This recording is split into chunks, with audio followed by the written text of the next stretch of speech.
अवाजी समातुन ताई radio voice of Sindh London. मुझो नालो साईं मोहसिन जोयो आहे। मां साईं जो ॾोहिटो आहियां ऐं पाण खे भागवंत सम्झां थो त मूं पंहिंजी हयातीअ जा जेके शऊरी साल चइजनि, ॾींहं चइजनि या वक़्तु चइजे, उहो मूं साईं जोए साहब जे जेको फ़िक्री सफ़र आहे मां उन सां गॾु रहियसि ऐं मुंहिंजो संदन सां भरपूर साथ रहियो। हुननि जो मूं सां प्यार जो सबंध जो रिश्तो रहियो। असांजे विच में जेका ॻाल्हि कॉमन ॻाल्हि हुई त संदन धीअ मुंहिंजी वालदा जेका नीलोफर जोयो, उहा बि संदनी नक्शे क़दम ते अदब सां ऐं लिखण पढ़ण सां उन्हनि खे चाह हो। ऐं उन ॻाल्हि खे ॾिसंदे इहा शइ कुझु मूंखे बि उनजो असरु विधो ऐं इन ई निस्बत सां मां उन्हनि जे तमामु वेझो रहियसि। बुनियादी ॻाल्हि इहा आहे त जोए साहब ऐं मूं में जंहिं ॻाल्हि खे वधीक वेझड़ाई पैदा कई उहा इहा आहे त साईं बि नंढपण में पंहिंजी जेका ज़िंदगी आहे हिकिड़ी यतीमी वारी सूरत हाल में गुज़ारी ऐं उहा ई साॻी सूरत हाल मूंसां बि इन ई सूरत में थी। तंहिंजे करे जोए साहब खे शायदि मुंहिंजे लाइ वधीक अहसासु हूंदो हो। जोयो साहब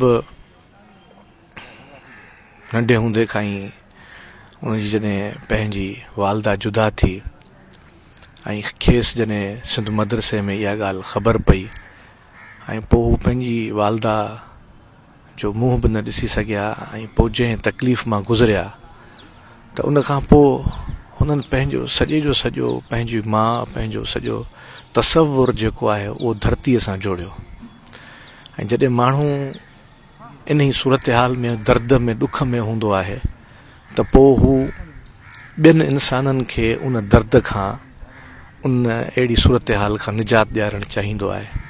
त पोइ अहिड़ी इन ई सूरत हाल में जीअं असां हिक ॿिए सां इन साथ में जुड़ियासीं त पोइ लॻभॻि जेसीं ताईं उन्हनि जी हयाती हुई मूंखे मौक़ो मिलियो, मूंखां जेतिरो थी सघियो उन्हनि जी जिस्मानी या उन्हनि जा जेके बि उन्हनि जो जेको फ़िक्र हो, उन्हनि जो जेको कमु हो, उन्हनि जो जेको पैगाम हो, उन्हनि जो जेको मक़सद हयात हो, मां फ़क़ति ई फ़क़ति इहा कोशिशि कई त सिंध जे अवाम ऐं उन पैगाम खे पुॼाइण जो हिकिड़ो ज़रियो बणिजां। ऐं मूंखे इन ॻाल्हि ते फ़ख़ुरु आहे त मां कंहिं हद ताईं इन में कामयाबु वियसि।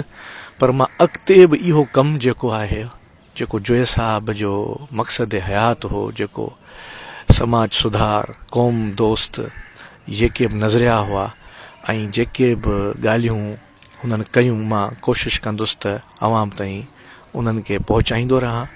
बुनियादी ॻाल्हि इहा हुई त हू हिकु हारी जा पुट हुआ ऐं हारी जो कमु आहे त बंजर ज़मीन खे ज़रख़ेज़ करणु। ऐं हुननि जेका सिंध जी फ़िक्री ज़रख़ेज़ी कई ऐं जंहिं क़ौम खे जंहिं दॻ ते लॻायो ऐं जेको पंहिंजी शऊर जी छाप सिंध ते छॾी आहे, उहा सदियुनि ताईं क़ाइमु रहंदी। ऐं आऊं उनजो हिकिड़ो तमामु नंढिड़ो हिकिड़ो ज़रो आहियां ऐं पंहिंजी पूरी कोशिशि कंदुसि ता हयात त हू जिस्मानी तौर असां में त मौजूदु न आहिनि, पर उनजो फ़िक्र ऐं उन अवाम जे विच में जेका विथी आहे उहो पंहिंजो फ़र्ज़ु पूरो करे सघां। ऐं हिन ॾुख खे आऊं अञा मूं वटि वधीक लफ़्ज़ न आहिनि त बयानु करे सघां। आऊं थोराइतो आहियां सॼी सिंध जो जंहिं असांजो साथ ॾिनो ऐं हिन ॾुख जी घड़ी में असां सां उहा बीठल।